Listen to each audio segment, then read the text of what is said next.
the University of Malta, where he holds the UNESCO Chair in Global Adult Education. He has taught and published widely in sociology, including sociology of education, political studies, adult education, comparative and international education, and post-colonial education.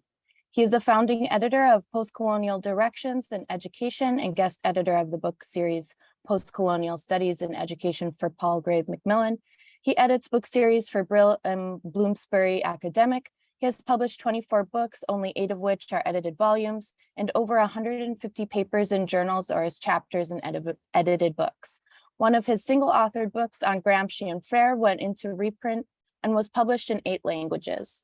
In 2019, he was inducted into the International Adult Continuing Education Hall of Fame, and at present, he edits Convergence, the International Adult Education Journal. So thank you so much, Professor Mayo. Thank you. Feel free much. to share. I'll share the screen with your presentation on it as well. Can everybody see that? Oops. Yes. You have to go back. Sorry. Yeah. Sorry about Okay. that. There we go. There we go. Before we, let me just sort of jump in and correct one or two things. Today's Professor Mfweni will lead the conversation. You have the wrong PowerPoint here. I sent you a second one afterwards. I sent you a second one. This is not. I built on this one, but this is set precisely for this meeting. So I had actually sent another one after this. Hold on one You can see the correspondence. I said that's the wrong one because.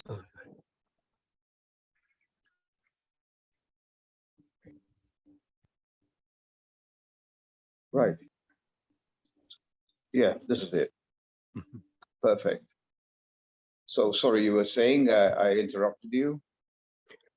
No, I was saying that for this special session, Professor Saliko Kompweni has kindly agreed to lead the engagement with you, and I will follow after him because I just arrived rather late yesterday, and I'm still not fully recovered. And so Saliko will be the lead conversationalist, and then we will then open up to everybody.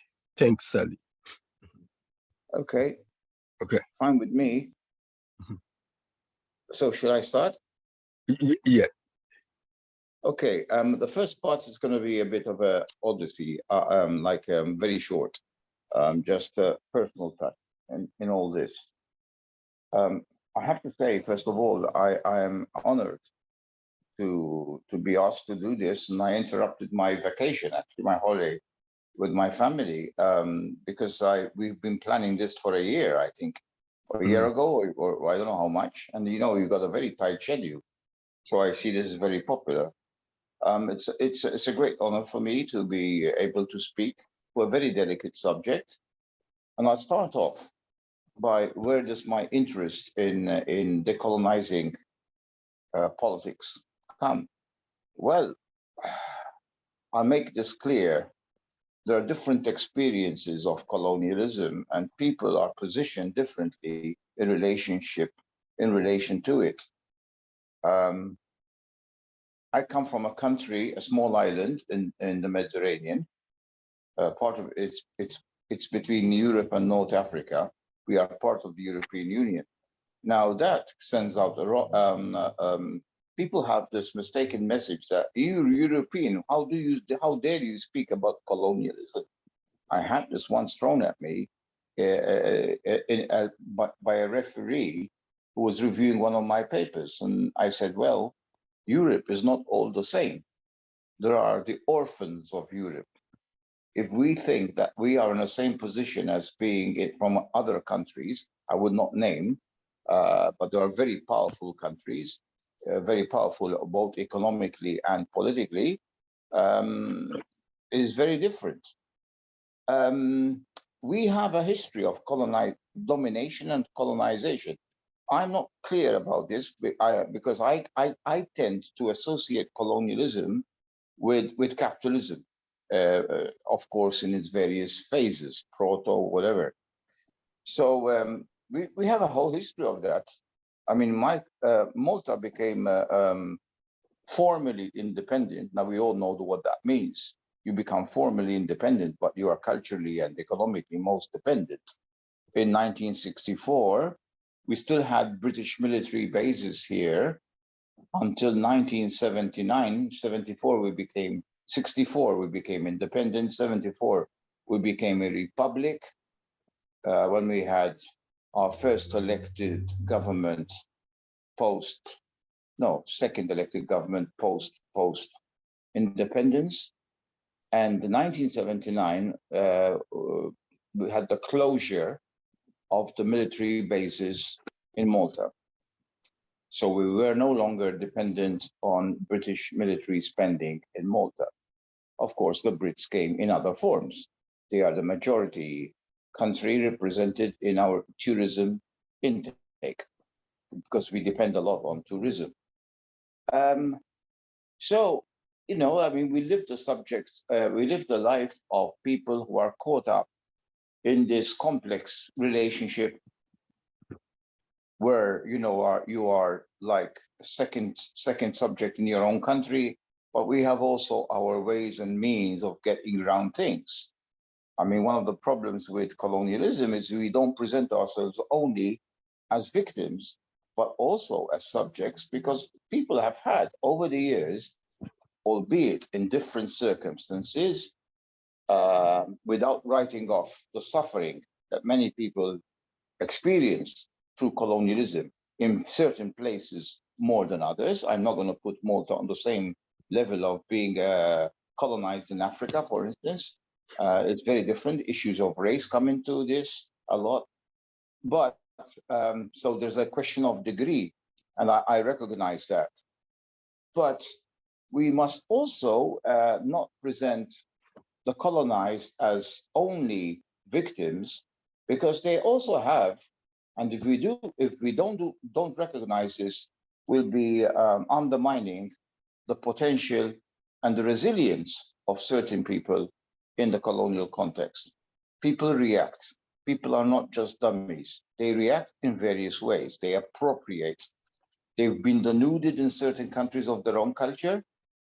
Some of it remains. Much of it remains. And they also appropriate. It's a two-way game. It also appropriates. For example, you get people like, and I recognize my co-author with Post-Colonial Directions and Education, Anne Hickling-Hudson, who taught me this. She doesn't like the word slaves. Enslaved. We are not naturally slaves. People were not naturally slaves, but they were enslaved. And enslaved in countries like the Caribbean, where she comes from, and she's from Jamaica originally, enslaved, but they have had, the people over there have had their own ways of reacting to their being denuded of their own African culture by reacting and appropriating the dominant culture and making it its own. As some of its great poets and musicians, you know, think of Wilcott or Bob Marley, is recognizably Caribbean. So there's also cultural, not reproduction, but also production taking place at the same time. I take this opportunity to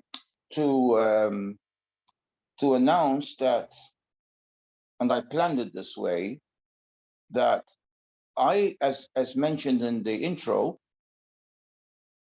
I, together with Anne Hickling-Hudson, gave rise to a journal called Post-Colonial Directions in Education. And I think it is one of the few journals, if not the only one, which tackles this issue from an education perspective. And there was another one by George Day, Decolonization, as well.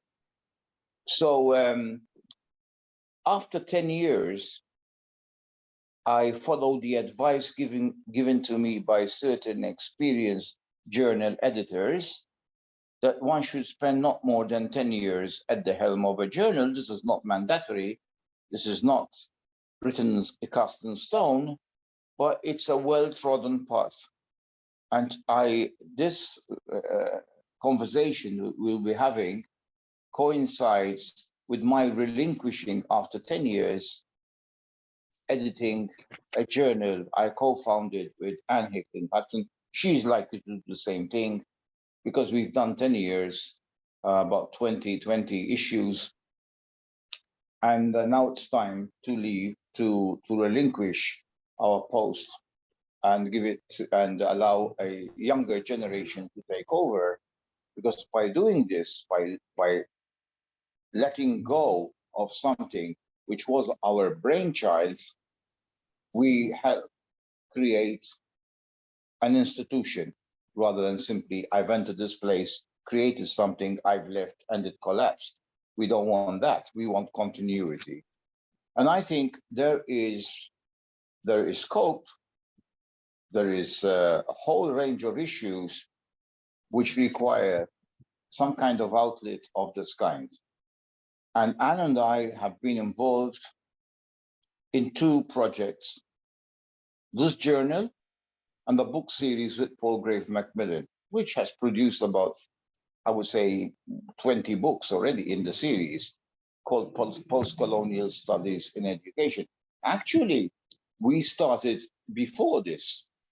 We started with a publishing house, which I would not name, which were very difficult. Let's put it this way. Let's put it diplomatically. We produced a couple of issues, but we just could not work. It didn't work. Many issues, and it became impossible. And we decided to leave, supported by the entire editorial board, your Gayatri Spivak, other people who joined me, and we started afresh with post-colonial directions in education. And we decided, on the advice given to us by Sherry Steinberg, we were looking for a publisher. We said, well, you know, why not go open access? I mean, there's nothing more frustrating when you have subscriptions, although, of course, there's always the digital divide, which we have to take into consideration. Why don't you go open access? Make it free. Those who have connectivity, and many institutions who are in countries who have been hardest hit by colonialism, in Asia, in Africa, in Latin America, they don't have to spend a subscription, which often they cannot afford. There's nothing more farcical than having a journal on post-colonial education, and I will define how we understand post-colonialism in the PowerPoint presentation.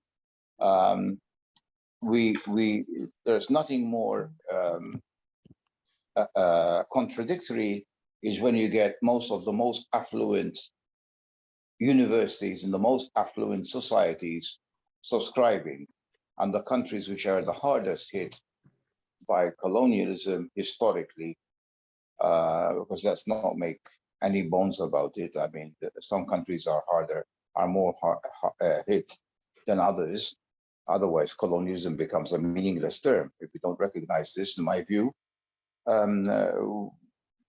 they can't afford it. So, you know, like, it's nice to have people reading the journal from various places who would not have dreamt of taking a subscription. And so open access, which meant more work for us, of course. Open access meant an improvement. I'm not saying it's a solution, because we should not underestimate the digital divide, but it's better than having to pay money institutionally, even at a reduced rate, or so-called reduced rates, which certain publishing houses offer to gain access to the material. And I start off with the journal because this is probably, I think, since I'm invited to speak about the issue, this is where my major contribution with others lies. So we started off with a journal called Journal of Post-Colonial Education. It did not work.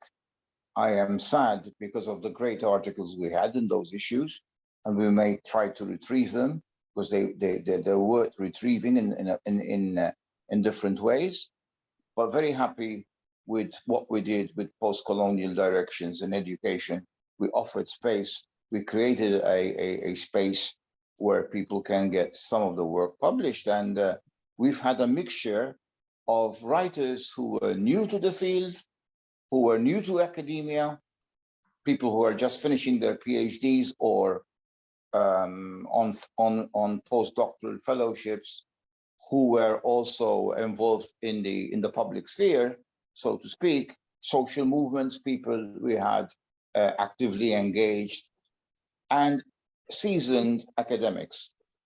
I mean, just to throw in a few names, Gayatri Spivak wrote, she was always supportive of this project, very supportive of this project from the word go. She was one of those who joined me when we left the previous one, and she had an article, a conversational piece with colleagues in volume 10, I believe, issue number 1.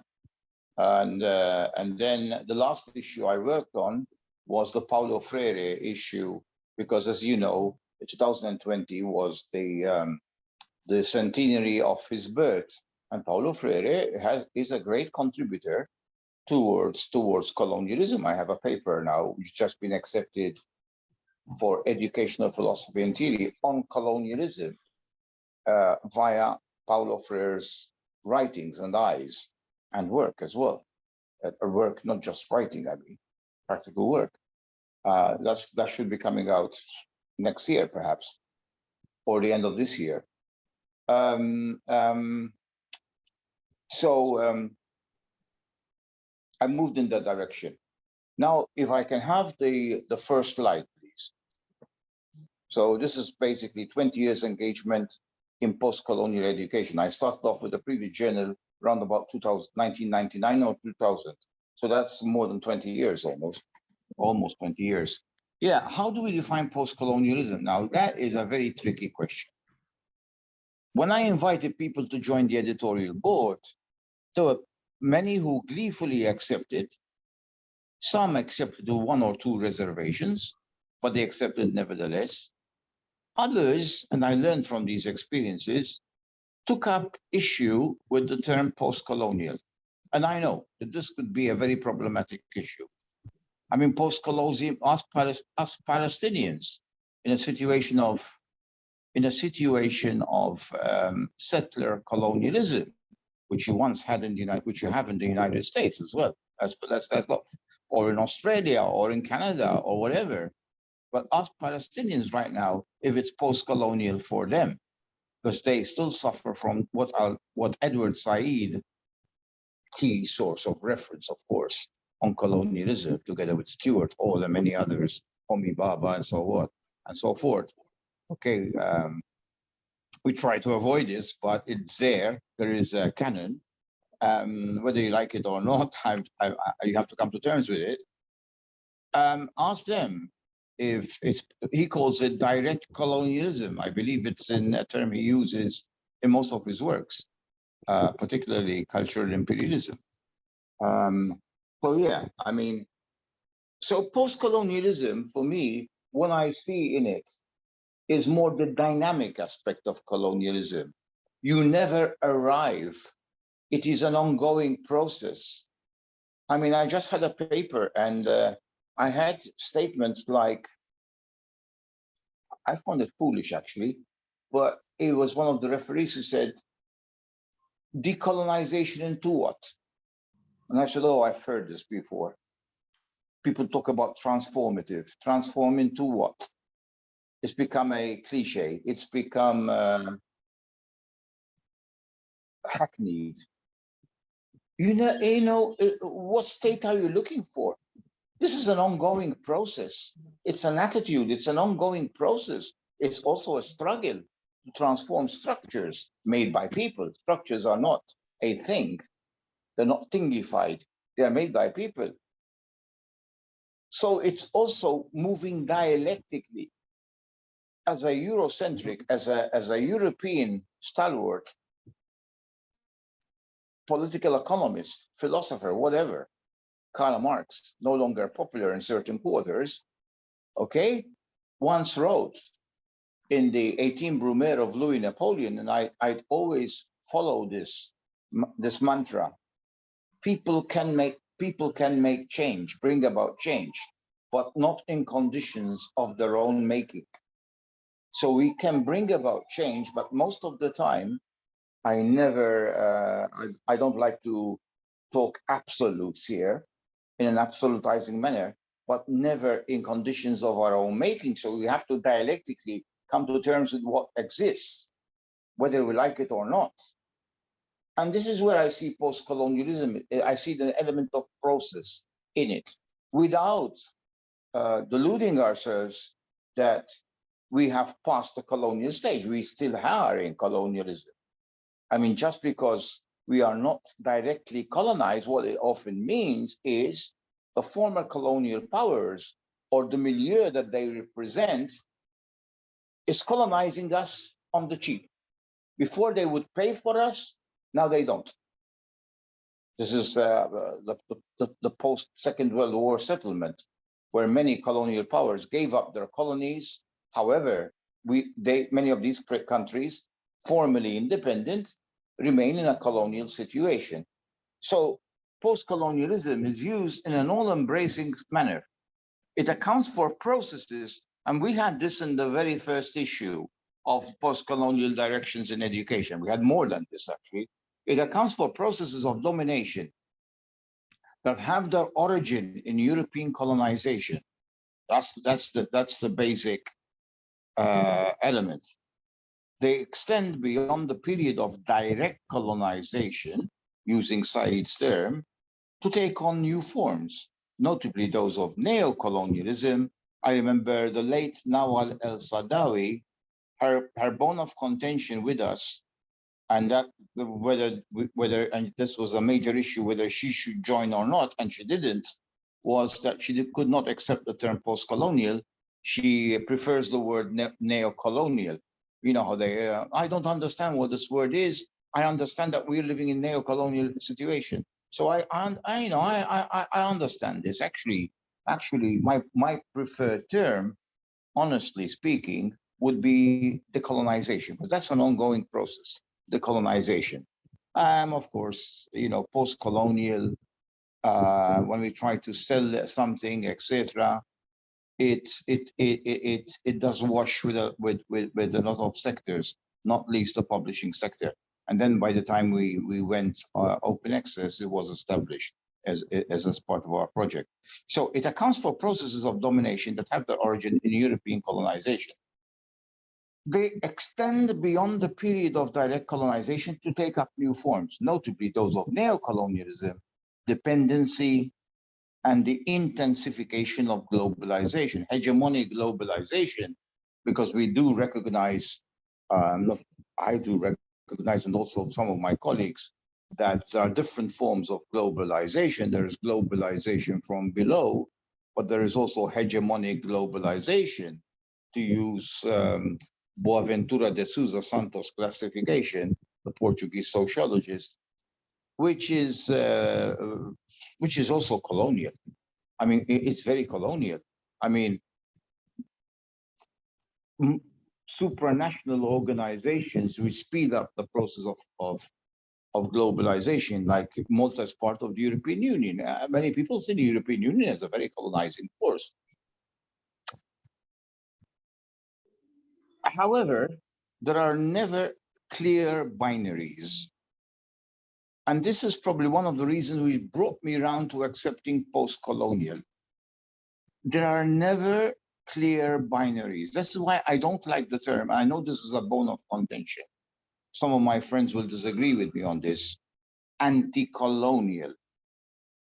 It is too straightforward binary, colonial, anti-colonial. It is never like this.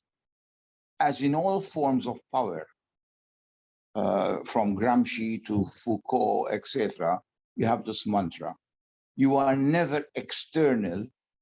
There can be no power without resistance, but that resistance is never external to the power structure itself. That is Foucault in a nutshell. It could also be Gramsci and hegemony, which contains within it, within its interstices, the hegemonic structure contains this. So if I can go back. So there are no clear binaries. We are never external to the colonial process itself. Can I have the next slide, please? Yeah. Now, here's one of the major figures. He's also on our editorial advisory board of the journal, Colonization of the Mind. One key figure, and I'm pleased to hear that you had him as one of the speakers in your series. That was made clear to me in the introductory note. John Ngugi wa Thiong'o. I still think he's based in the United States. He was at Irving, right? But he's from Kenya, of course. When I had Kenyan students in our university, the moment they saw his picture, they went berserk with pleasure,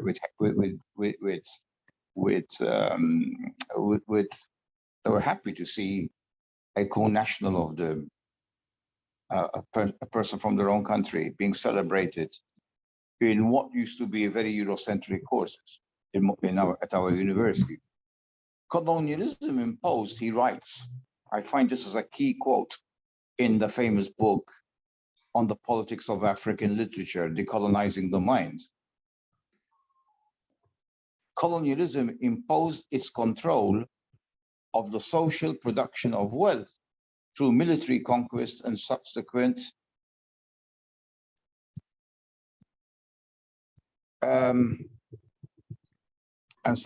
political dictatorship. But its most important area of domination was the mental universe of the colonized. That is key, especially for an educator, a person like me coming from the education fields. The control through culture of how people perceive themselves and their relationship to the world.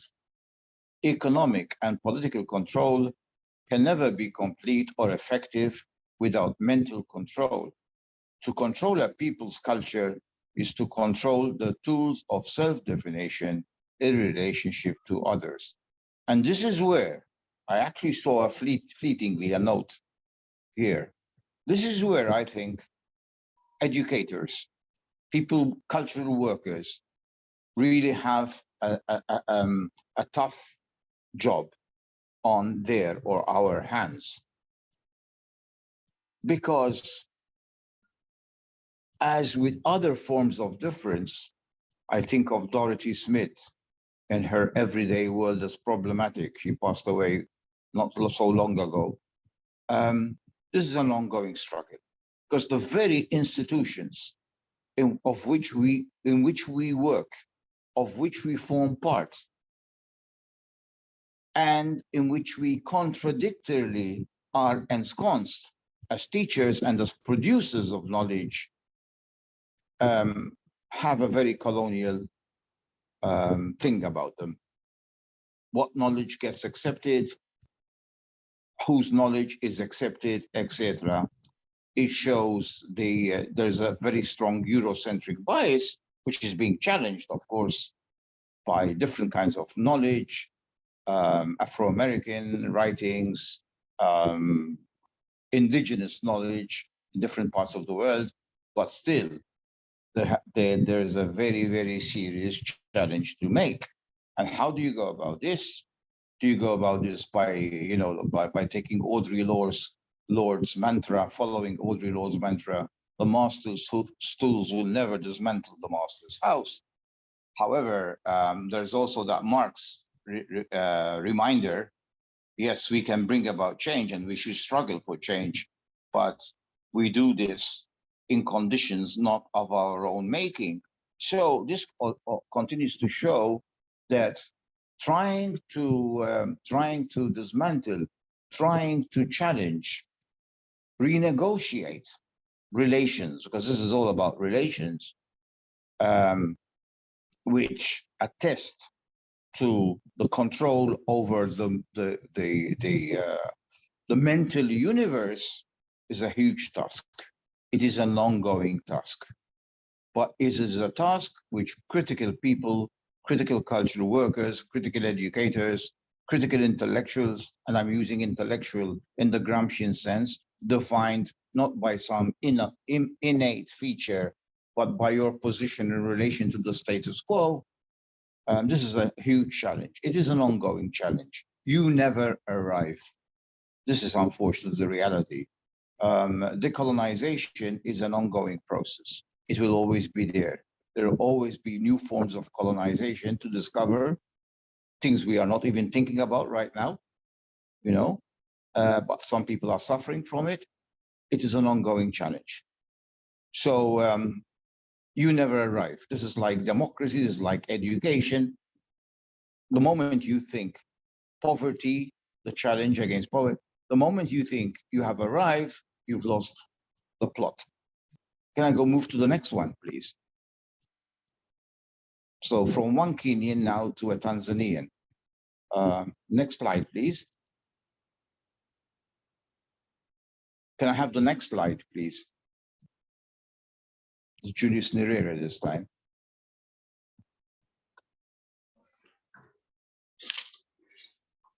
I'm trying to get my, okay, this one. So you probably recognize the person on the right. No, the previous one. The previous one, please. The previous slide, please. Yeah, there. Stop there. So that's Julius Kambaraj Nyerere. He was the president. No, next one, please. This is Ngugi again. So here. Hopefully we stop here. Julius Kambaraj Nyerere, person who fought for the independence of Tanganyika and later, 4 years later, Zanzibar, Tanzania. Colonial education in this country, Tanzania, was therefore not transmitting the values and knowledge of Tanzanian society from one generation to the next.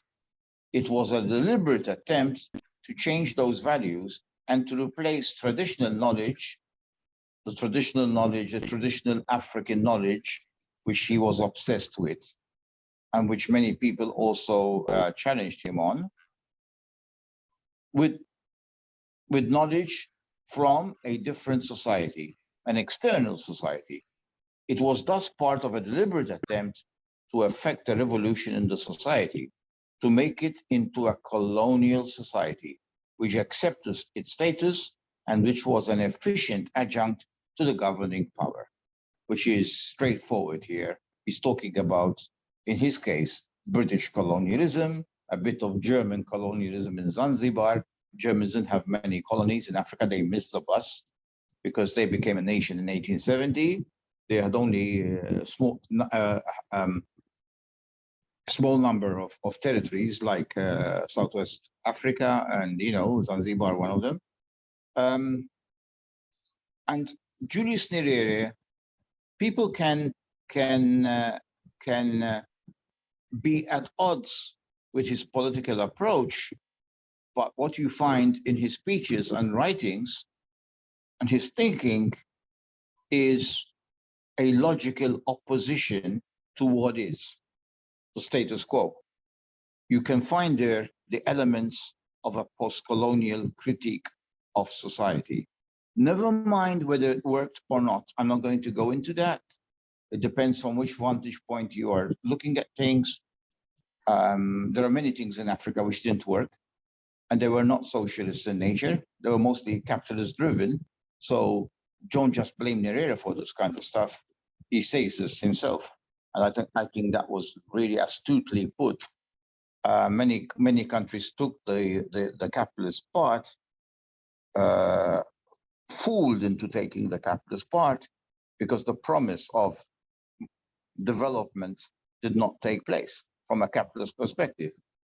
And they were not socialists. So he's not the only one who failed, but at least in terms of a vision, in his vision, you can have the basis for a serious critique of the colonial project. So next one, please. Next slide. Yes.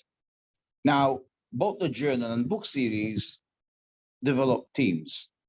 These are some of the themes we broached. Now, these are just a few. The list cannot be exhaustive. But what falls into this? Well, direct colonial experiences in education and their legacies for present-day educational structures and practice. How much of the colonial system survives?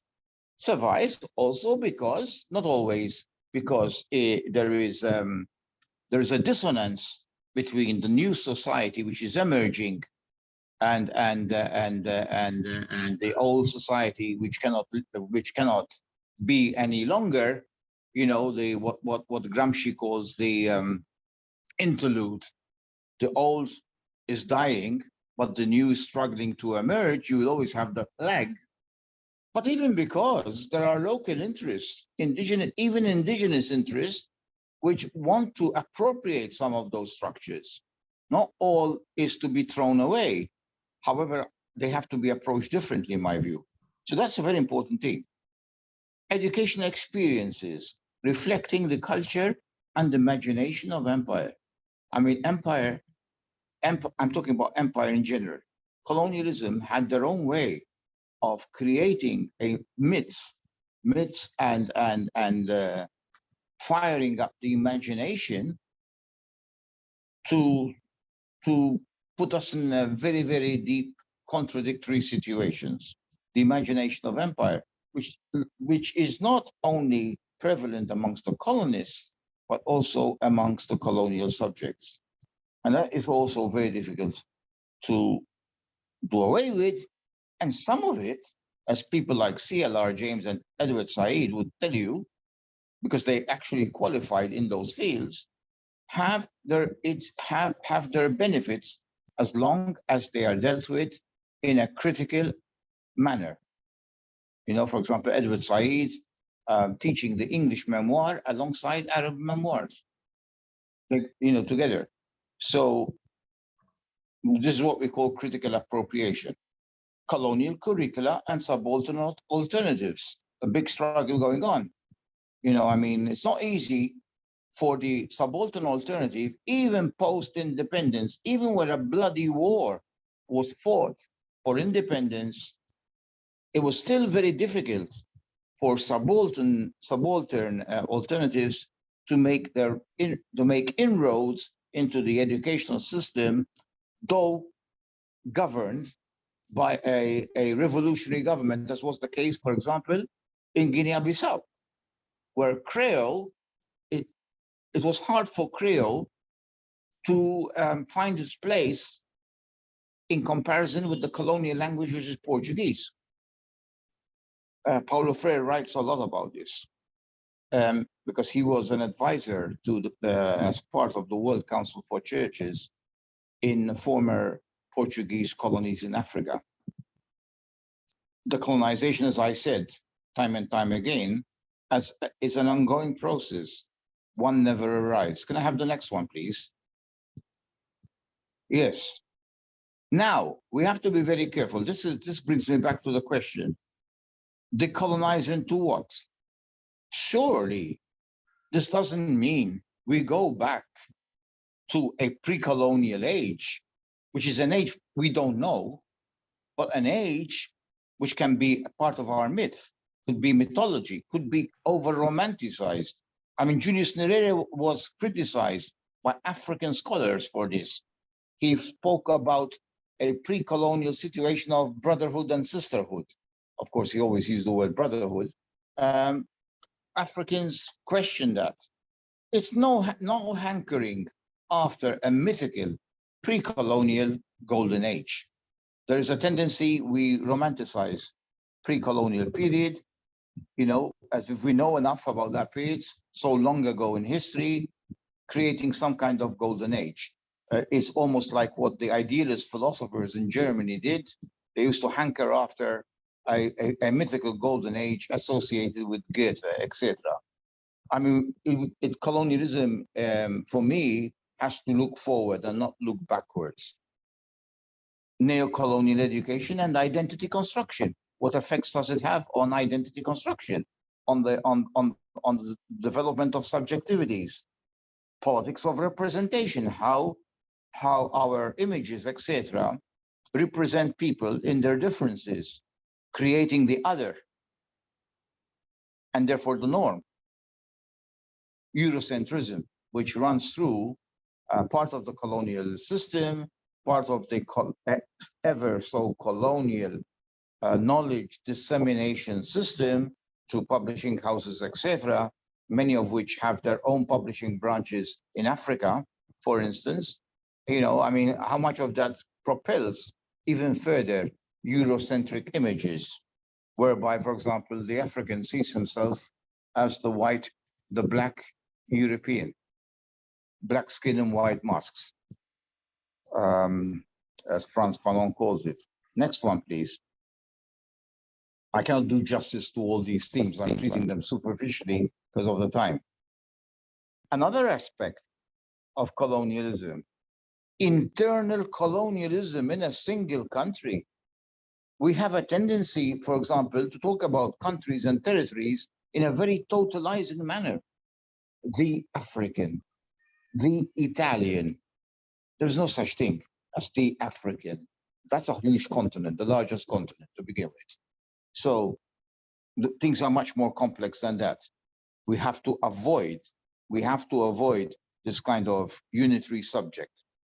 Even in smaller countries like Italy, 50 million or so, we have clear cases of, as everywhere, I would say, of internal colonialism. If you look at the history of the Italian Risorgimento, for many people, Antonio Gramsci in particular, but many others too, I can mention quite a number of people, it was really not a resurgence, a unification, but it was a subjugation by the north of the south, from which the north wanted to derive its labor power to develop its own industries in the cities of Turin, etc. So internal colonialism has, capitalism is characterized by development and underdevelopment. This can take place across nations, within nations. North, south, east, west, these are constructs also. So how do we look at these constructs in relation to education, cultural production, etc.? I put them in inverted commas. Who decides what's north and who decides what's south?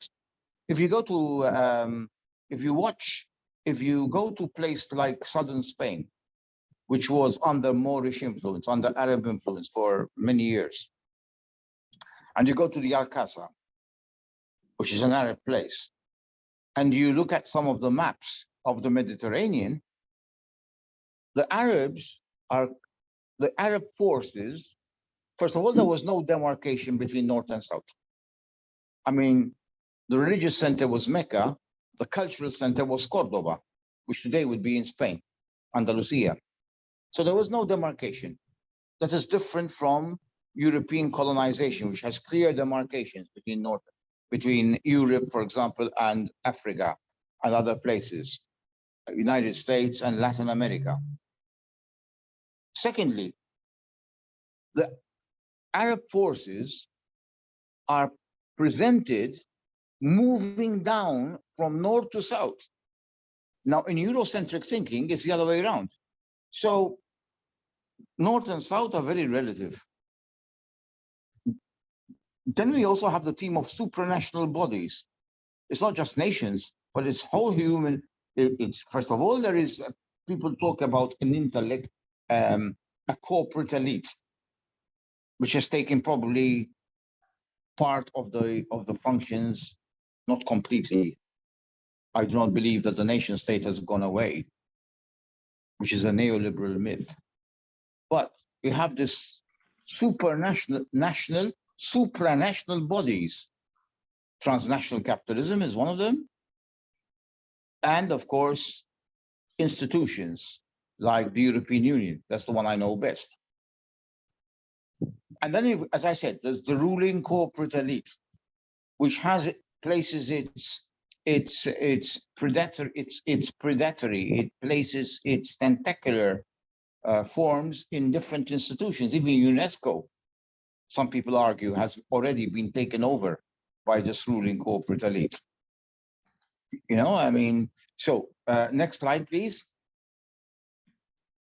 Yeah. And then decolonizing approaches to education emphasize the validity of local knowledge that has been devalued by colonialists. Not only has it been devalued by colonialists, we all know that, you know, anything which was indigenous was either subjugated, considered as not valid, not scientific in a very narrow sense of what is scientific, but worse than that, because where it was perceived as being quite valuable, it has been stolen. Cognitive injustice, Boaventura de Sousa Santos calls it. It has been patented, legal structures, and made, and therefore credit is given to Western powers when this was very much indigenous knowledge. Vandana Shiva writes about production, food production in India, for instance, how much of it got patented and turned as, and therefore what it means is it is owned, legally owned by companies in the north. Local languages and colonial languages. This is a big issue. It became a big issue when it comes to literacy campaigns following independence in many countries. What language would you choose? Would you discard a colonial language, which is a language of international currency, like in my country, Maltese versus English? Okay, look at Paulo Freire. He's very instructive on this. Look at his writings on Guinea-Bissau and the former African colonies of Portugal. The issues they had. Certain countries did not have a large indigenous language like Creole, like Mozambique, but others did have it.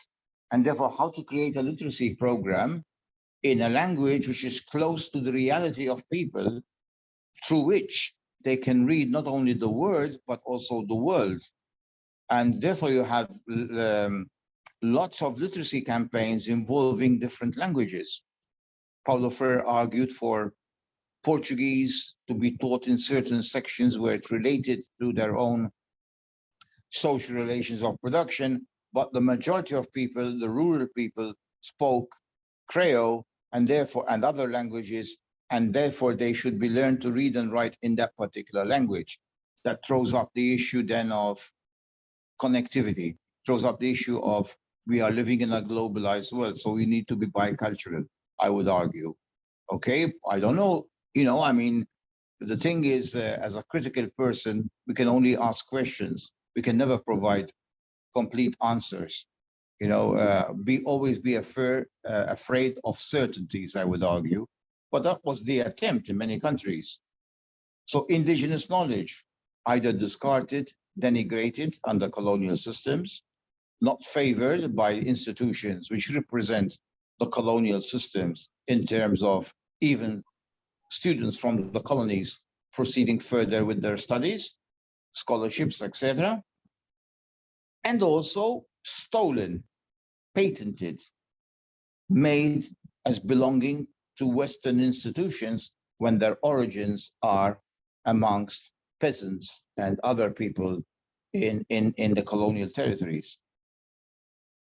Things are complex, and therefore things are not 100% dominant and 100% subordinate. There's a mixture of both. Living critically is also means you critically appropriate. So read things through their contrapuntal positions. Edward Said talks about contrapuntal readings. The word contrapuntal he got from music. He was an accomplished piano player, a pianist, quite accomplished actually. And contrapuntal, look at the contradictions within the sounds, the music itself, within the literature itself. How to read a piece of literature differently from the mainstream. You know, I mean, he writes a lot about Jane Austen and Mansfield Park, for instance, how to read it differently. And that is an approach to dealing with cultural texts, where you read it differently, because the meaning is in the text, but not completely. It's also in its circulation. And therefore, how different people can relate something they've read to a different whole way of life. I'm here quoting a Welshman, Raymond Williams, in this respect. So two people can read the same text differently because they come from different experiences. By the same token, people who have lived through a colonized experience can read Shakespeare differently. Jews can read The Merchant of Venice different from the mainstream. Africans, some say, can read The Tempest, and therefore the much used, overworked in essays, I mean, about the subject, figure of Caliban differently from mainstream European readers. And by European, I mean, well, autochthonous Europeans, because today Europe is also, it's difficult to say what is European and what isn't today. Hybridization is a very, very important thing, how people mix, etc. So people have different shifting identities, and what was European once is not European today. People are mixed, etc. I don't know if I explained myself well on this issue. I'll take this up later. Can I have the next slide, please? We can take this up in the discussion. Yeah, and then of course, talking about colonialism today, colonial relations between countries are transposed to the country of settlement. Certain cultures are regarded as the norm because of the relationship to the dominant group, the relation to power. Others are being regarded as subaltern.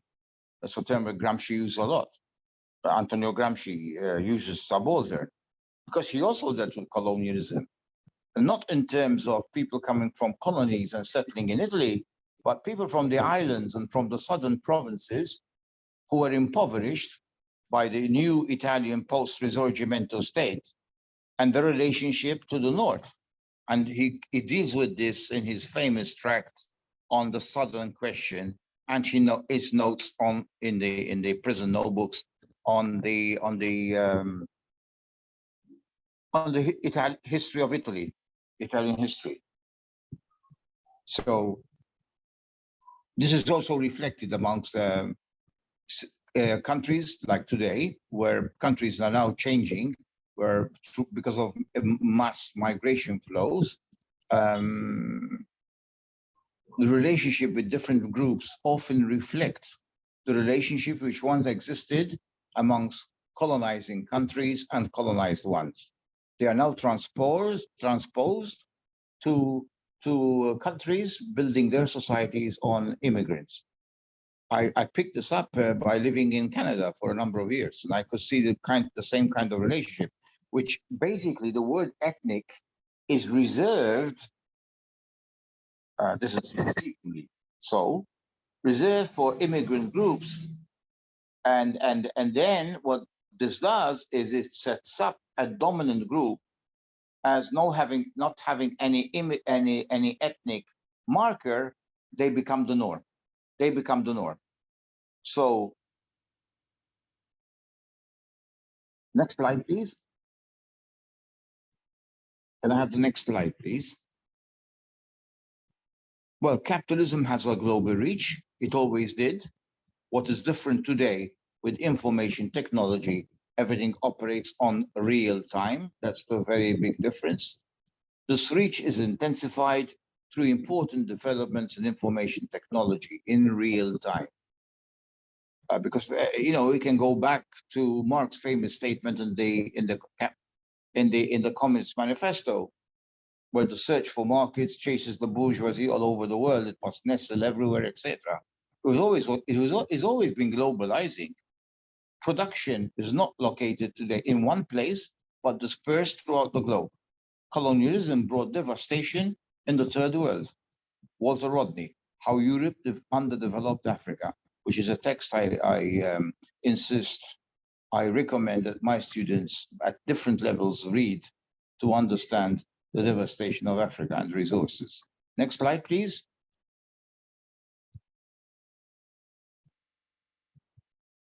Ideology plays a very big part. The idea that the good life is that enjoyed in the colonizing countries. They leave their homeland in search of a better life. But then there's one other important factor, and that factor is climate change.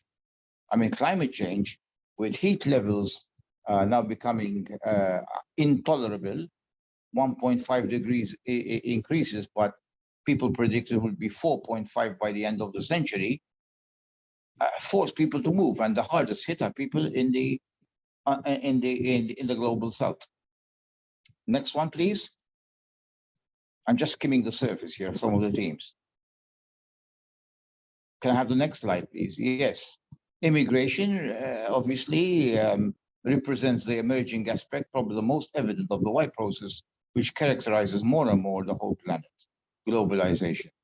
So there's this other aspect of globalization through immigration for various reasons. I mentioned two of them, climate change in particular, but most important of all, there are many things why people migrate. Remember the struggle over resources, very much associated with climate change. It's going to get worse as resources are become extinct in certain places. So there'll be struggles over resources fomented by a Western-based arms industry. So, and this brings in great contestation all over the world, because obviously the more migrants you have, and once the migrants develop their own lobby and become more vociferous, therefore relations of hegemony are being challenged. They will be challenged. Not at first, of course, because at first there are many factors which work against migrants.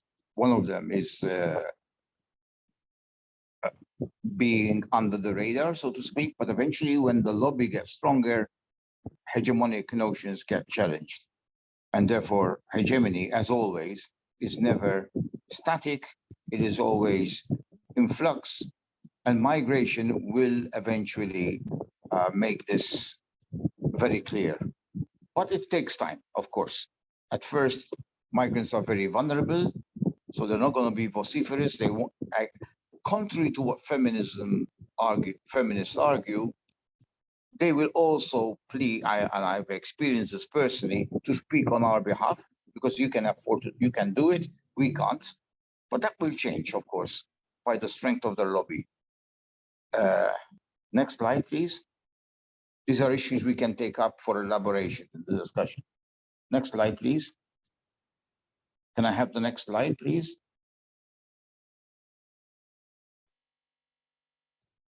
Or are we done here? Is this the last slide? Yeah, and industrialized countries require certain types of labor. So this is one of the reasons why migration is important. This gives rise to all kinds of immigrants. Can I go to the previous one, please? No, the previous one, before guest workers. Yeah. For example, colonialism and development. One important thing in relationship to colonialism was what is known, and this is connected a lot with independent states, what was known in the 60s as the developmentalist model, where basically you change so that things remain the same. There's a famous novel in Italy about the crisis of the aristocracy. It's called The Leopard, the Gattopardo. And there's a famous statement: we must change so that everything remains the same. Well, what happened with modernization and developmentalist model in Latin America, this was very clear, financed by USAID, etc. Things are changing at a superficial level. It involves more things like equipment, later in the computers, etc. So there is a change but the relationship remains the same. It still is a colonial relationship. So one has to look beneath the surface at things. Even institutions, very important institutions, like in Latin America, the church. There's the traditional church, which caters mostly for the peasantry, but then you have the modernizing church. Paulo Freire writes about this. He wrote about this in a paper he wrote in 1973, which got reproduced in 1985 in a book called The Politics of Education. You have a modernizing church, which represents a modernizing view of society, a particular stratum of society, which has to change its ways of doing things to occupy certain positions within the economy. And this was presented as progress. But in actual fact, the colonial relationship was reinforced by it. What reinforced it was the fact that some people, even through cultural institutions like the church, the belief system, some of them remained in a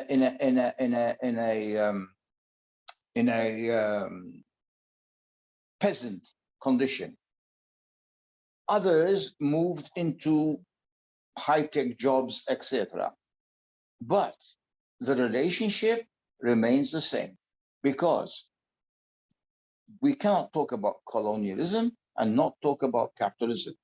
It suits the requirements of modern-day capitalism, which changes its colors, which changes its coating, its garb. But once you remove those, in essence, they remain the same. They are still diktats which are conveyed to suit capitalist colonial interests. Okay, you can read the stuff I have there. I don't have to. Can I go to the next one, please?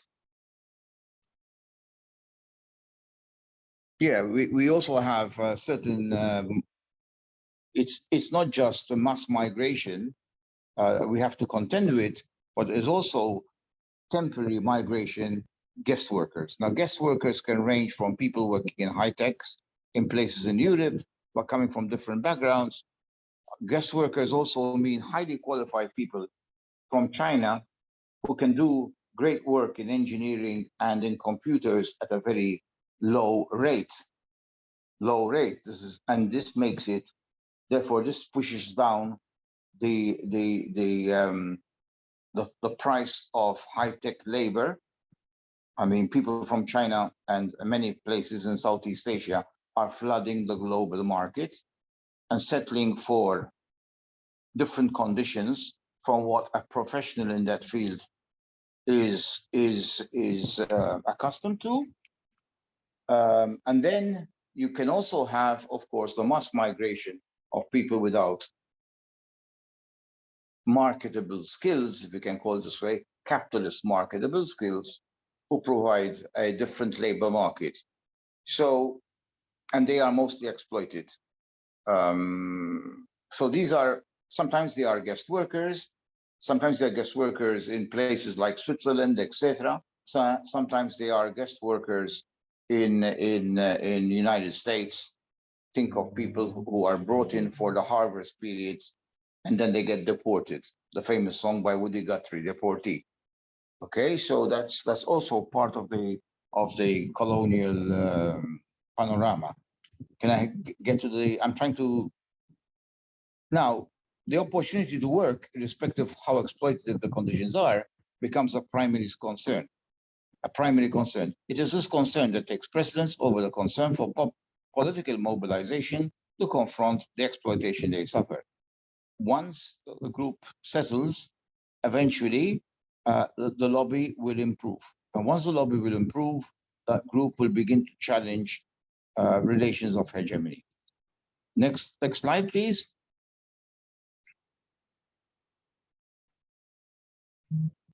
Can I have the next slide, please?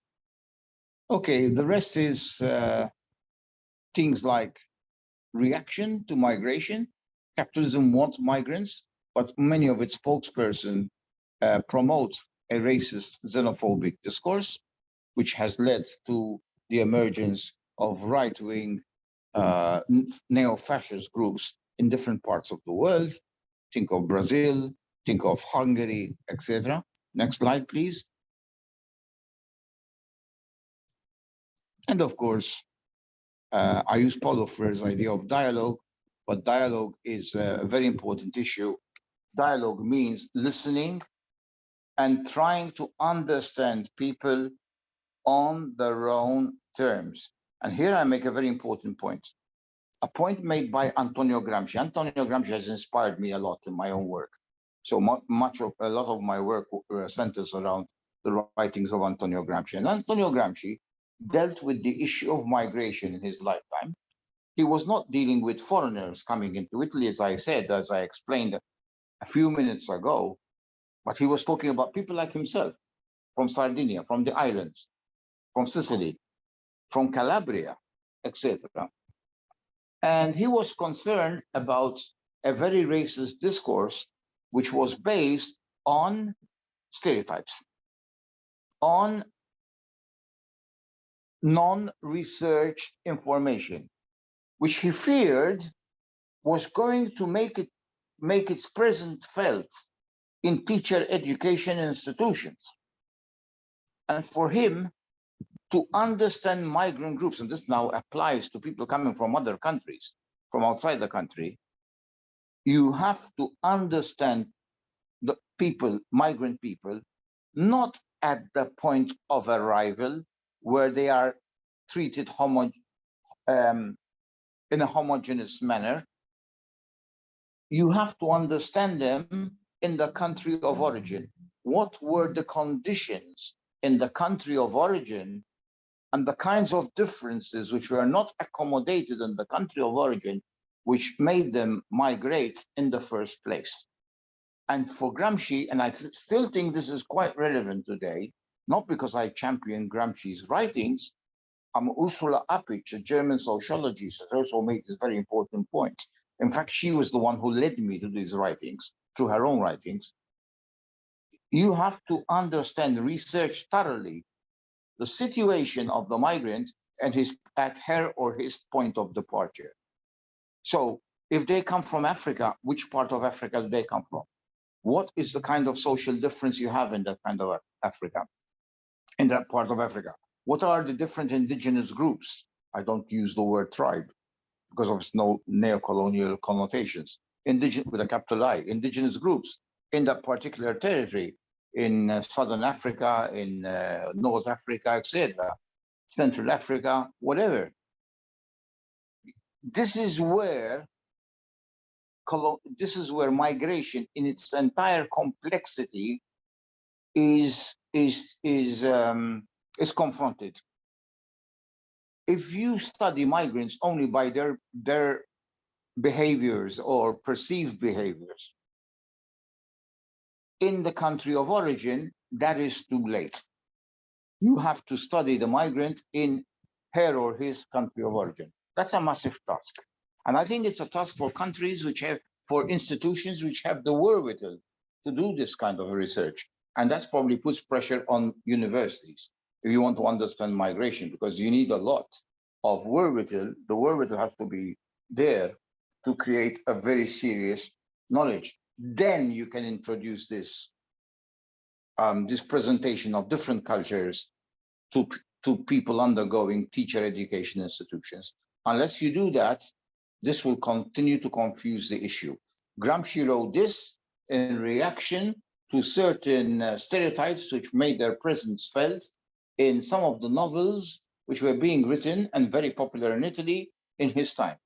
He calls them the progeny of Father Bresciani. Father Bresciani was a Jesuit who falsified history, and they are doing the same thing, falsifying history and geography. Let's learn where the migrants, the situation in which, from which migrants escaped in their own country, forced to escape, so to speak, forced to leave their own country. And he was peeved by the fact that this guy is writing about Sardinian peasants and knows nothing about Sardinian peasant life. He obviously does not have an inkling of Sardinian peasant life or Sicilian peasant life, etc. There's a whole literature on this. Okay, let's go to the next one, please. So that is also part of dialogue. You understand the other in his country of origin. And of course, these are some of the aspects of what I would call genuine inclusion, although inclusion is a much abused word in education these days, not to be seen as deficits, but as people have a lot to contribute. So much so that they are probably hail from countries and from cultures which they bring with them. They don't just bring labor power, but they represent mobility of cultures, some of which have historically been at the origin of the kind of cultures we hail as representing Western civilization, which were not part of Western civilization at all at the very beginning. Somebody like Bernal, for example, the anthropologist, talks about the Afro-Asiatic roots of classical civilization, just to give you an example. So they have a lot to contribute in this respect. I think we should stop there. So I probably went over the time allotted. Now it's over to you to give me, tell me, how do we go? How do we proceed from here? I can take questions if you like, but. Thank you so much, Professor Peter Mayo, for your very interesting and comprehensive presentation. Usually now we invite Professor Marconi, but to initiate the conversation with you. But today I understand that Professor Salico Mofwene will initiate the discussion, and then we open the floor for questions from and comments from the members of the audience. I just want to say you can have my PowerPoint because, of course, this is such a large field that for which you cannot do justice in how much minutes I took. I don't know. Anyway, this would be very helpful. Thank you. Yes. So, Makone, would you like to say a few words before I invite Professor? Yeah, Makone? I just want to thank Professor Peter Mayo, and then thank Sally Coco, who is standing in for me, because I arrived late last night and I'm still a bit tired. Sally, why don't you jump in and I can come in after you? Thank you, Sinfree. It's going to be challenging to fit your big shoes, but I'll do my best. Professor Mayo, thank you very much for covering so much ground in your presentation. I'll start. well, thank you for putting up with me. I'll start with the kinds of things that you covered toward the end. And the first one was about the interpretation of decolonization, in the context of which you also brought up the term hybridization. And of course, you are clear in saying, you know, there is not necessarily a specific goal to reach, but it's a kind of setting off much of the legacy of colonization. And in that context, I was wondering whether it would make sense to use Jacques Derrida's phrase deconstruction in this particular context, because as I understood you, decolonization doesn't really involve just throwing away everything that came with colonization, but sometimes retaining selectively some of the legacy of construction of colonization to build something. I like the word deconstruction. You deconstruct colonial narratives and reconstruct those narratives to bring in also the propositional element, which goes with hegemony, the same thing. Hegemony is not just criticism, sorry. It's not just criticism, but it is critique, which also means possibility. Okay. And so in that context, I want to move on to intellectual decolonization, which Bonaventura de Souza also called cognitive, the end of cognitive empire. Cognitive empire, yes. Right. And so, and what I understand is that this involves emancipation from a Eurocentric approach to knowledge construction. Exactly. Okay. Very not easy, yeah? Not easy. Okay. And making room for perspectives other than the European dominant perspective. And so I think what I would like to know here, although it's calling maybe for too much, is how you perceive this decolonial, I mean, this intellectual emancipation from a Eurocentric paradigm. Can you give some suggestions? Okay. Well, let me locate myself, because I think location standpoint is extremely important. I am perceived as white, although some people call us shades of whiteness. I speak a language, which I always do in my day-to-day relations in my home, etc., which is written in a Romance script, but derives from has Semitic origins, which is Maltese, which derives from Arabic, with an influx of Italian words. I have been brought up in a colonial educational system without anybody explaining to me as a kid that this is colonial, of course, taken for granted. My situation, I don't think was different from similar colonial experiences in other countries and continents, for obvious reasons. Color plays a very important part. So maybe we are underprivileged and privileged at the same time. We had a lot of privileges. So it is always depends on your own standpoint. Fighting Eurocentrism entered my thinking at a very advanced stage in my life. I never taught along these lines when I was a student.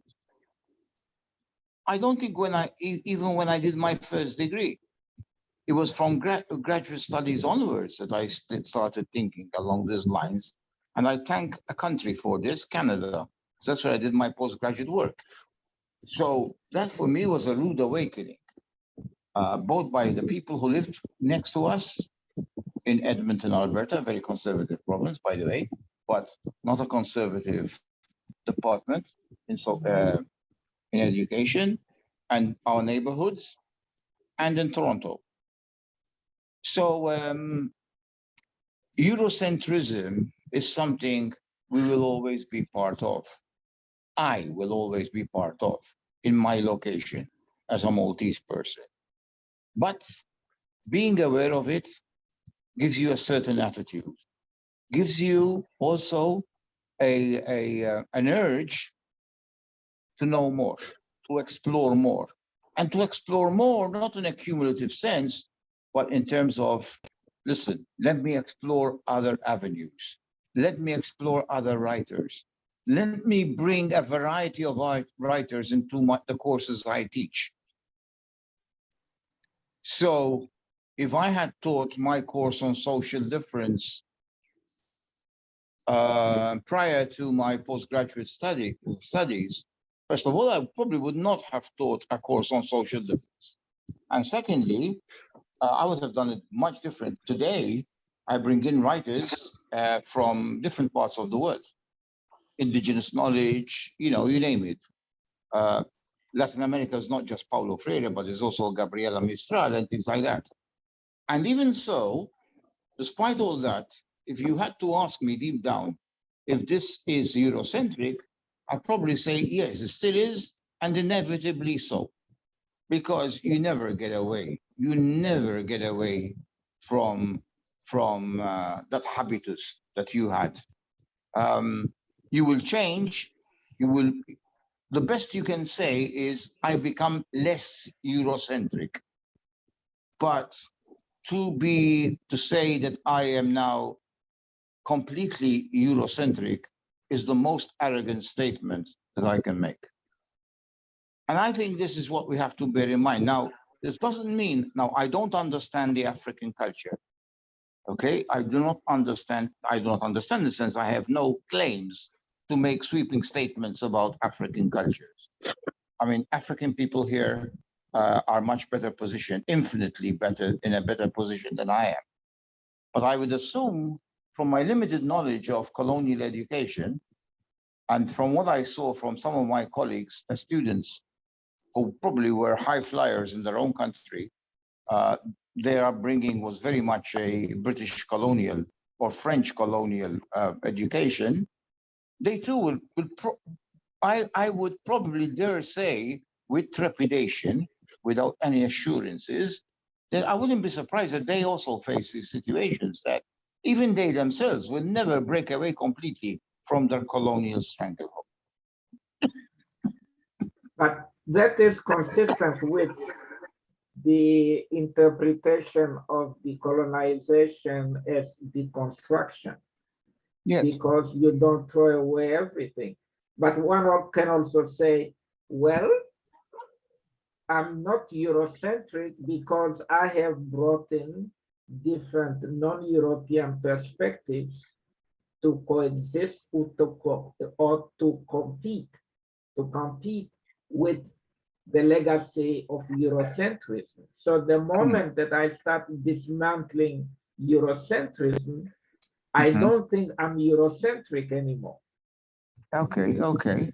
Well, I think people, I can see that position. I would be very wary of that personally, but that's based on my own location. I would be very wary because I fear when, like we start you try to dismantle something which is tremendous, is big. I would rather err on the side of caution when I talk about this. I can never say I'm incoherent. I am contradictory. I try to be less contradictory, less incoherent. I would be less assertive in that respect, even though the desire within me and the commitment within me is to be non-Eurocentric. But I would be, I think a bit of humility is important here, because we are dealing with terrible issues, and sometimes it becomes inevitable that we, Eurocentrism is something which, I mean, this has been ingrained in our societies for centuries, and I don't think you get rid of it, despite the efforts you make. And then, of course, as you rightly said, not everything which is a colonial legacy is bad. It's how you deal with that. And this is where you would say, okay, I've been taught to admire Milton. I've been taught to admire Shakespeare, colonial people who are brilliant in their own way, but have also been instrumentalized by colonial powers. Talk about Shakespeare and Dickens. I come from the Anglo-colonial thing. Okay, I think they are two of the most instrumentalized within the colonial power. That is not to deny the merits of Shakespeare as a poet, as an insight into the human condition, etc. But even that human condition is something to be questioned as well. However, what is interesting then is in your particular reading of that particular text. And that's the value added you bring to the criticism the critique around that particular text. And this is where we have seen some really great works. An anti-war person can read Henry V, as Kenneth Branagh did, in a different way from the mainstream. And what is the mainstream? The mainstream is often a Eurocentric rendering of something, which is not to say that the play is not Eurocentric, because authors do not completely disappear. Okay, but because then we can justify any kind of text by doing this. We can justify a racist text by saying, well, you know, but there are different ways of looking at this text. Okay, yes, but it is more racist than you have bargained for. So I can justify Mein Kampf, you know, Hitler's thing, by saying, but this lends itself to different interpretations. No, I mean, texts are never innocent. Having said that, they could be read interestingly and very differently. And I think what's going on right now in the cultural scene, because of the influx of migration, look at Britain itself. Look at the theater scene. I'm very keen on theater. I've never been an actor, but I love watching plays. And I saw a lot of plays on television, on YouTube, during the pandemic. We had plays from Canada, the Stratford, Ontario Shakespeare. We had the National Theatre, which is quite interesting, from England, and the Globe. And if you ask me, the National Theatre from England, even the Canadian one, was very good. You can see the emergence of great African actors, directors, playwrights, and how they look at things, even directing standard plays and changing not the text, but the way they interpreted that situation without fiddling around with the text itself. And that shows how a certain hybridity enters the cultural scene. And migration, my God, plays a very important part in this. The stronger the lobby, the greater the confidence people get, and the ability to give free rein, imaginative rein to their skills within formerly colonizing centers, you will see different takes on works of art, production of different works of art, and also interpretation of sacred classic texts of art. They completely change. Why? Because the people involved have changed. And they have changed as a result of colonialism, of the empire striking back, not the way Stuart Hall wrote about that term, which was about the task force during the Falklands War. But for me, the image of the empire, they colonized within the empire, hearkening back and knocking on the gates of the colonial empire itself, and eventually changing it in some countries more than others. So, I'll stop there. I hope my idea came across. I don't know. Yeah, but we can debate till the cows come home. We can debate over and over again about this. There's never. Yeah. Just one last comment before I pass on the floor to Sinfree. I empathize with your kind of discomfort between post-colonialism, neo-colonialism, and decolonization. Yes, and the last one is my favorite. The last one, I would admit, is my favorite term. Yes, and the more I listen to you, the more I change my interpretation of post-colonial. At the beginning, seeing the title of your presentation, I thought post-colonialism applies just to former colonies. No. By the end of your discussion, I came to the interpretation that post-colonialism also applies to the metropoles. Because if the metropoles can engage in making the approach to education and other things less Eurocentric, then there is something post-colonial that must be happening in the education system of Europe itself. Okay. Yeah, that's a very good point, actually. But things become more complicated when you mention Canada, and I will extrapolate to North America. And what crossed my mind here, I mean, what brought me to think about this again is when you were trying to characterize what is ethnic. And what is ethnic in North America is what is not of European ancestry.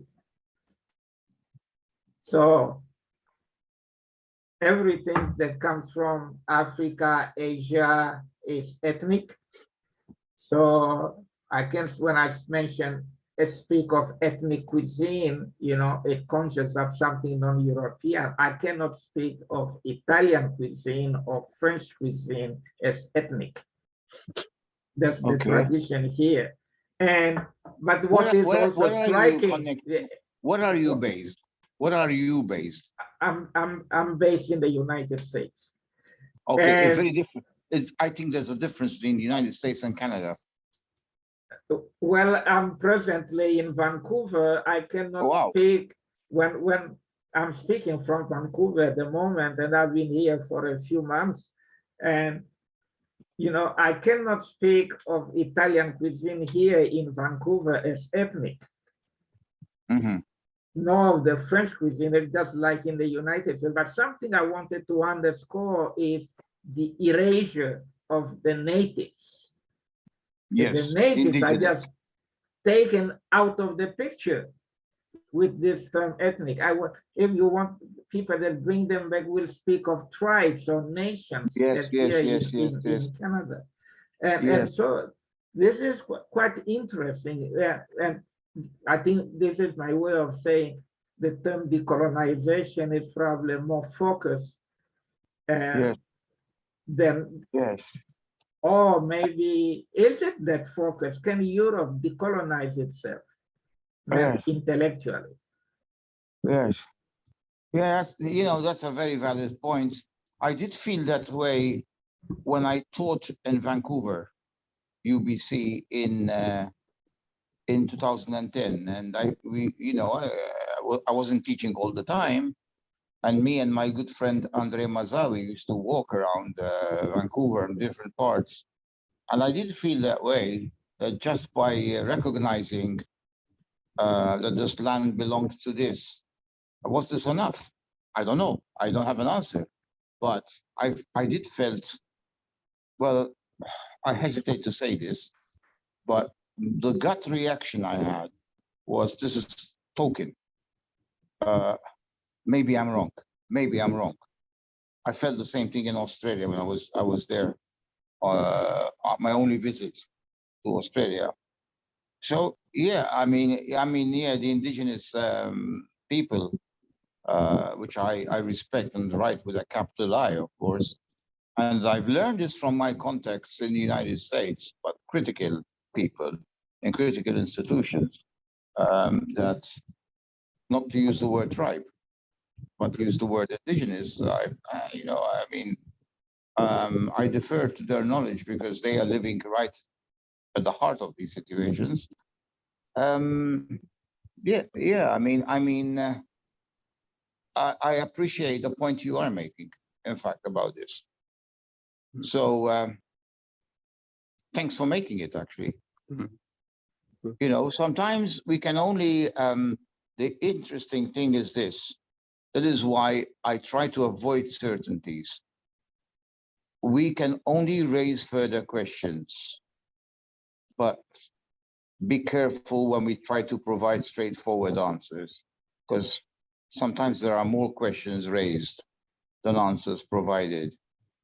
And I think that is also ties in with, you know, when we're dealing with Eurocentrism, to be careful and to say, I'm not Eurocentric.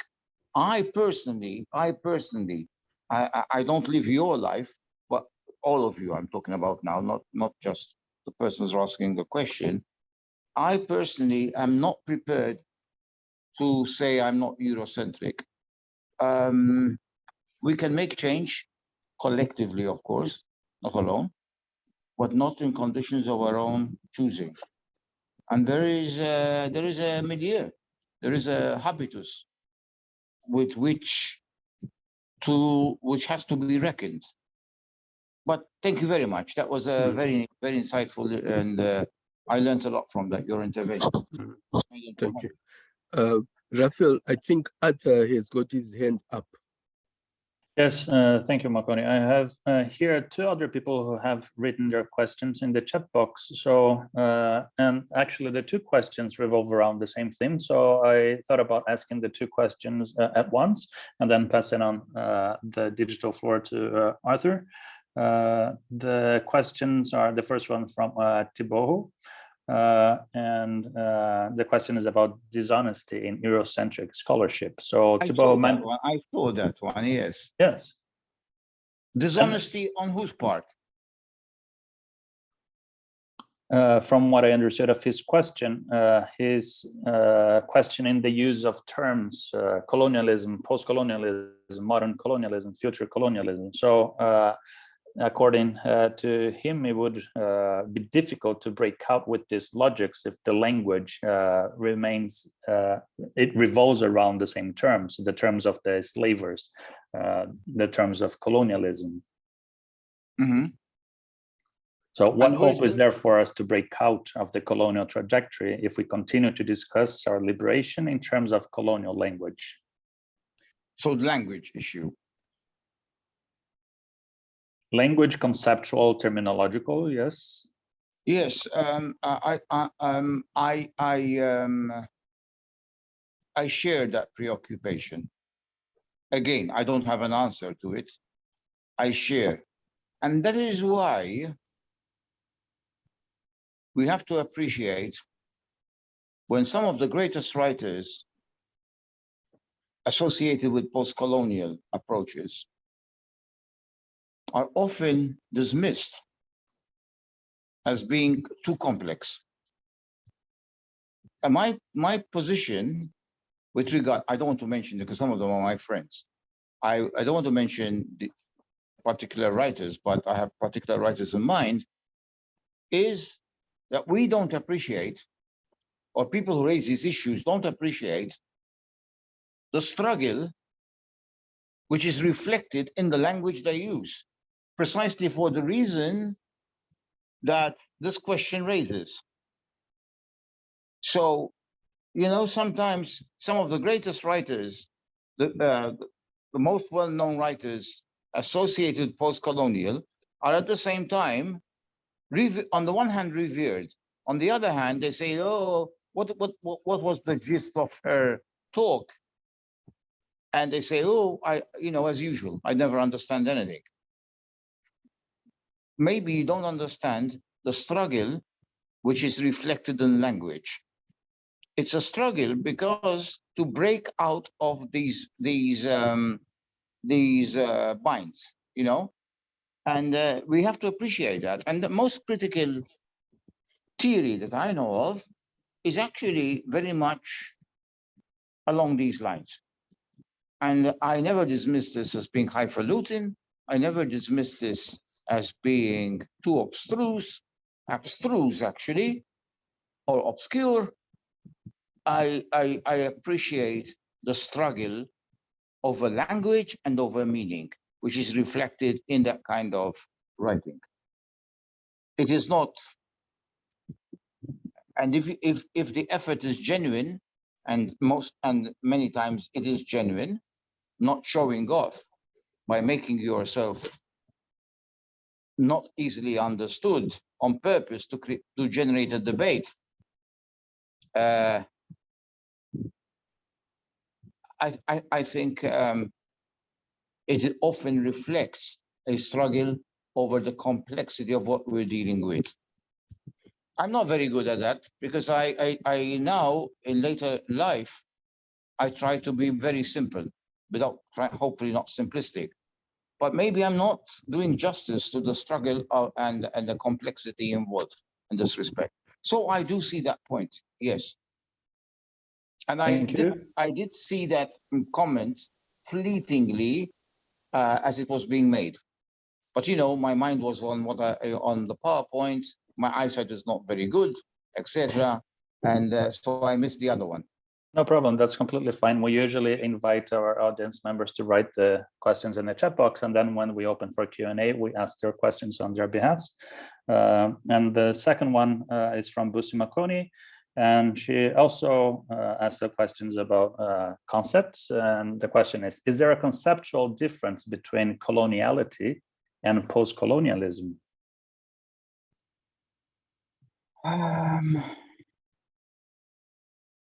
There is. I think there is.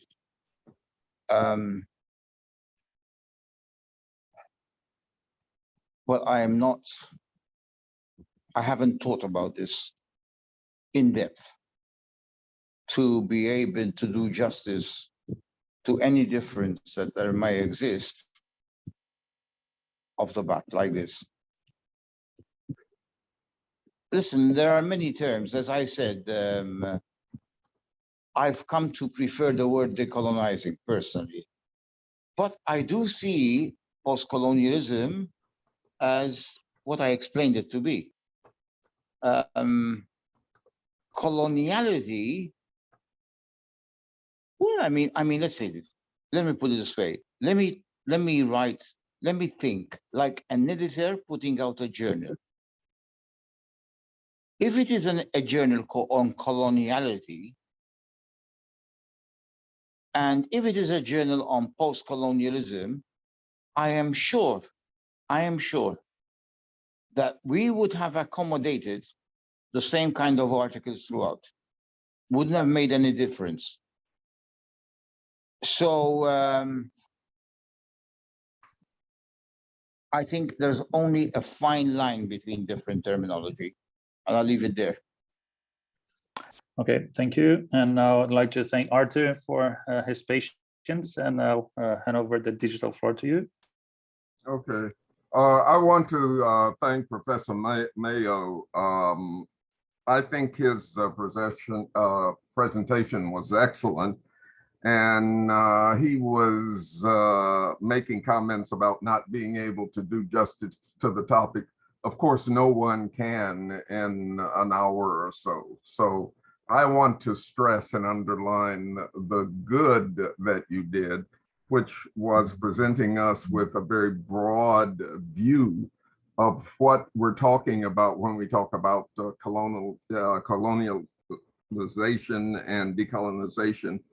I wanted to stress two things, and I'll say parenthetically that my thinking, like Salih Koko's, was really energized by your comments. So that's just a second thank you. But what came into my mind is that one of the points that we need to detail when we're presenting these macro views of what's going on is the structures and systems of control. Because when we talk about colonialization, we're talking fundamentally about control. And I just wanted to give some examples and see what feedback you have in regard to this issue. You mentioned xenophobia and race, and I was so happy that you connected xenophobia to race, because actually they have very much in common, obviously. Race, of course, as I've said many times, and many people have said many times, is central to this whole process, an increasing process of global control from the metropoles or from the most powerful and hegemonic nations. But one of the things that I want to zero in on, and I want to do this as briefly as possible, and this is connected to race and xenophobia, and what I mentioned before, structures and systems of control, is the notion of fracturing and hierarchizing in systems of control. Let's take race as a simple example. We have the notion of whiteness and its opposite, anti-blackness. And the fracturing and hierarchizing that has been set up is promoting the development and sustaining the existence of various groups who are closer or more distant from whiteness. One of the things distressing that I've noticed in my classes that I can gauge the reaction of students to me as a Black professor, which seems to be a contradiction in terms for many people, by this racial and skin color hierarchy, with students of color, or most of color, at the bottom of that hierarchy being most open to my expertise, such as it is, and what I have to say, and those at the top being least open. The fracturing and hierarchizing we also see in, I'm figuring out how to put these together, in this notion of internalized oppression. You talked about it in terms of decolonizing the mind.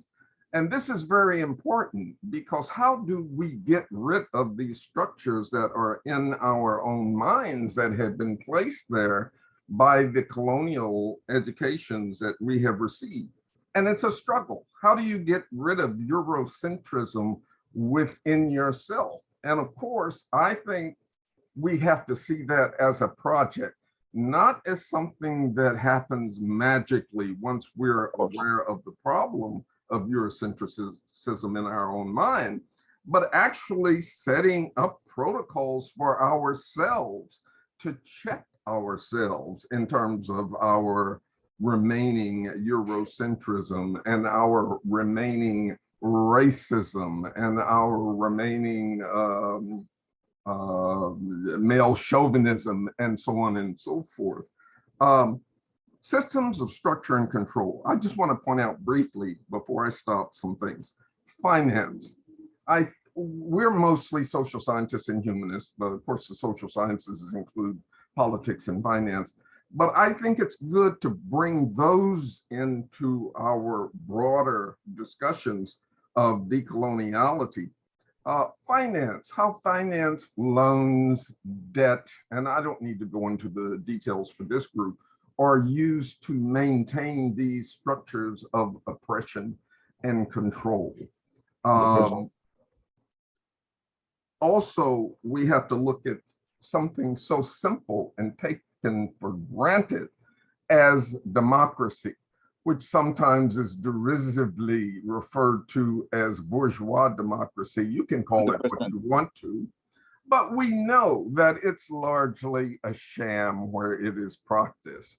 The idea that the population at large can express their will and enforce their will through elections every 2 years, and so on and so forth. Governments require continuity that is not reflected in these so-called democratic structures that are tied to elections. And we really need to hit on that, this false idea of democracy working like it's supposed to. And we also need to stress always, I think, hierarchizing and how it works in terms of race and color, in terms of the metropole, the colonizing country, being restructured, refracted in the colonized country, which is a very important point that you made. Is what are sometimes called the comprador bourgeoisie, the economic group within the colony that is the representative, so to speak, of the colonizing country in the colony.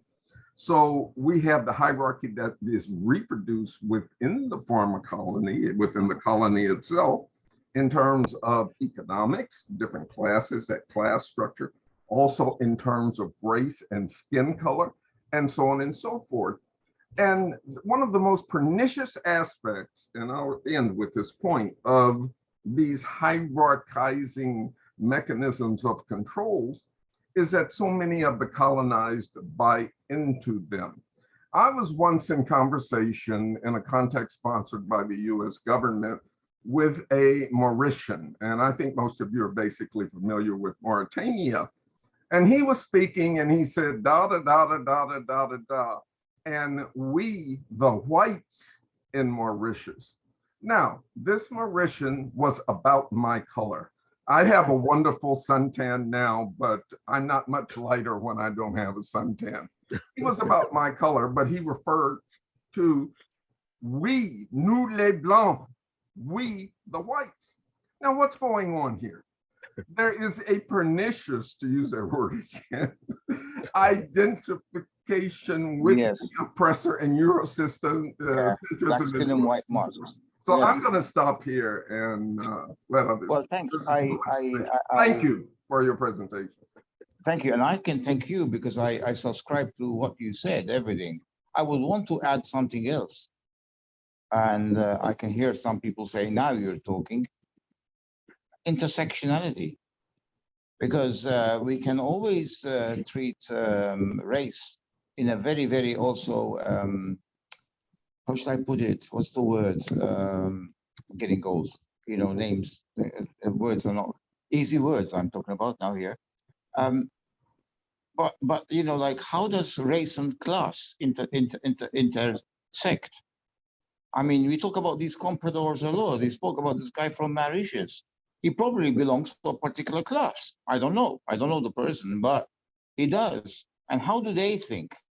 They are the comprador elites, which reminds me of my first teacher on these issues at the University of Alberta. And I want to, he taught me a lot about colonialism. He passed away in 2007. Kazim Bakus, Mohammed Kazim Bakus. He's from Guyana. And his lectures in the 80s were very, very mind-opening for me. Although they resonated with my experience. And he knew a lot about my country because he was quite an expert on this. So when we talk about comprador elites, let's not forget that class is not national, it's international. And gender. Of course, gender comes into play. So I think we cannot isolate and siphon things without looking at the intersectionality between class and gender, class and race, etc. Class and race, class and gender and race as well. So these are very important. This is what makes the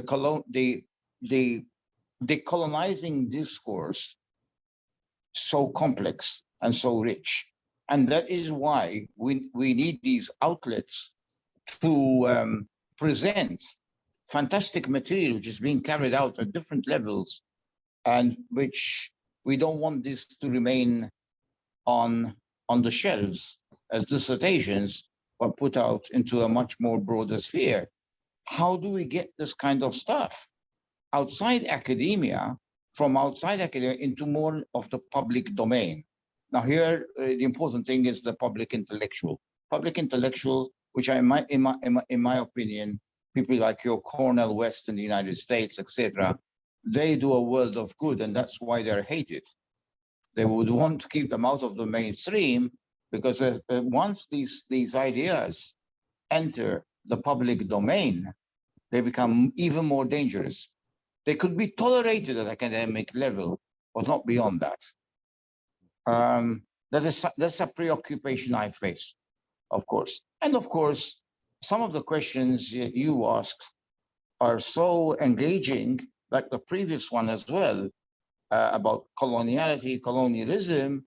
If you notice, I try to tackle it in a very, very tentative way, groping and tentative without providing an answer, because there are no answers to these things. These are complex issues. And I begin to appreciate, you know, certain people when they are genuinely complex in their writing, as I said before, that reflects the struggle over language. But I agree with you about most of what you said. I would say in my presentation, I tried to deal with that, but very briefly, superficially, the power of ideology. That's the power of ideology. When a Mauritian person talks about himself as white, as the power of ideology captured by Frantz Fanon, of course, in the black skin and white masks. But then Frantz Fanon covered most of these things and most of his writings, Wretched of the Earth and etc. So You know, let's give credit to people like him who really provided some of the foundations of this kind of thinking.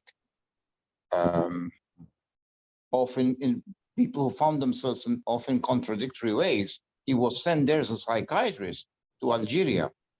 So here we have a person who comes into the race issue from the perspective of color, who believed, remember, he believed that he spoke French like the French until he landed in Paris and they put him in his place in terms of social positioning. And then he connects with the Arab national uprising in Algeria. So it's also like in Malta, for example, pre-2002, when we had an influx of people on the central Mediterranean route, the issue of race concerned Arabs, our neighbors from North Africa, our neighbors, because we are geographically very, very, and of course, the main issue was religion. The Christian religion vis-a-vis the Muslim religion, and therefore in different mores, different traditions, etc. Then it all changed in 2002, and had a mass influx of people on the central Mediterranean route, and therefore it became much more fundamental than that, because it dealt with anybody who does not fit the Eurocentric paradigm, the traditional Eurocentric paradigm, because Europe, and it would be stupid to consider Eurocentric just with the geographical space of Europe, because it goes beyond that. I mean, United States, etc. Yeah, Europe has changed. This is not the Europe you will find today. This is not the Europe I first experienced when I went to England. My first time was in 1975. All I had to do is land at Heathrow Airport, and I could imagine who was doing what in Heathrow. It was a different England from the England I was exposed to in books, the colonial books we were forced to read, etc. So it's very complex. Yeah, but of course, I think intersectionality is I think it's a very overgeneralized term, but seeing the different intersections between different forms of difference and how they intersect, how they interrelate, is I think one of the greatest challenges, one of the major challenges many authors are confronting, and even our journal had lots of papers about this, with regard to colonialism and decolonizing approaches to education. And of course, this is not about figures and movements, but figures and movements play a very important part. It is not about movements, it's not about figures, but to read about Gabriela Mistral from Chile, who wrote about indigenous education, okay? Who wrote about rural education, where most of the indigenous will be in Chile. A very important writer. It's not just Paulo Freire, Latin America, okay? Gabriela Mistral, Lucila Godoy. We've published pieces in our journal. Eric Williams, one of the first issues I recall, Jennifer Lavia, a Jamaican, writing about, I believe she's from Jamaica, definitely from the Caribbean, but I'm sure it was Jamaica. She's at the university, writing about Eric Williams, the plantation, the inner plantation. These concepts are so important, you know? We had lots of different authors, etc. But even these, some people say, oh, you're concerned with establishing a canon. No, but these are very important writers that one should understand and read. Ibn Khaldun, for example. Boaventura de Sousa Santos writes about him. We used to learn about this in our university, not me personally, as one of the first social scientists. 14th century Muslim in Tunisia, in what eventually became a colony of France, not when Ibn Khaldun was writing, and of course from where Emil Durkheim, according to Boaventura, took a lot in developing his concept of solidarity without acknowledging, because this is another thing. This is like the patent, you know, they steal, they borrow, they not borrow, appropriate, okay, but expropriate without any acknowledgement of the source. And therefore they become part of the Western canon when that is deceitful. And this applies to everything, from philosophy, from sociology, down to from philosophers working in plantations, etc., etc. Anyway, one never stops when talking about these things. Okay. I have something to say if no one else wants to go. Okay. Yeah. Peter, what we normally do is that after 11, we have an after party, which is not moderated in situations in which if somebody wants to raise a question to talk to some people who are in the audience, they can do so. It doesn't mean